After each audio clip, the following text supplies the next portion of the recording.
So yun guys, no, PC mo gawa mo. So nandito kami sa Barangay Lantik. No, ano to? Paligawan Matanda. Paligawan Matanda. Carmona, Cavite, no. Walang subdivision to. Basta Paligawan Matanda lang, no. Kasi malapit siya doon sa Paligawan Matanda Falls, hindi sa kabila, di ba? So yun, sa mga gusto maligo sa falls, no. So ito guys, Carmona, Cavite, yan.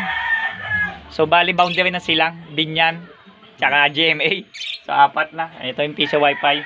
So sira sa kanya yung antena, sira din yung pan, tapos yung linya ng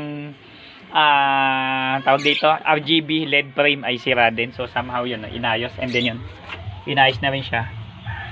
So okay na po siya. So yun, so solve na po yung problem. Gumagana na, palit na rin ng bagong antena. So okay, so solve na po. Sa mga taga Barangay Lantik, especially dito po sa may Paligawan Matanda, dito po kayo mag wifi, sulit na sulit. Malakas po yung signal, hindi pa po yan na ikakabit, pero sulit na sulit po kung gaano po kalayo, kaya titest pa po namin.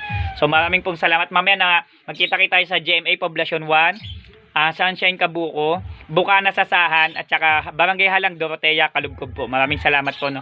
Ay ma'am, maraming salamat po. PC mo gawa mo, don't forget to subscribe. Dito ay mag wifi, sulit.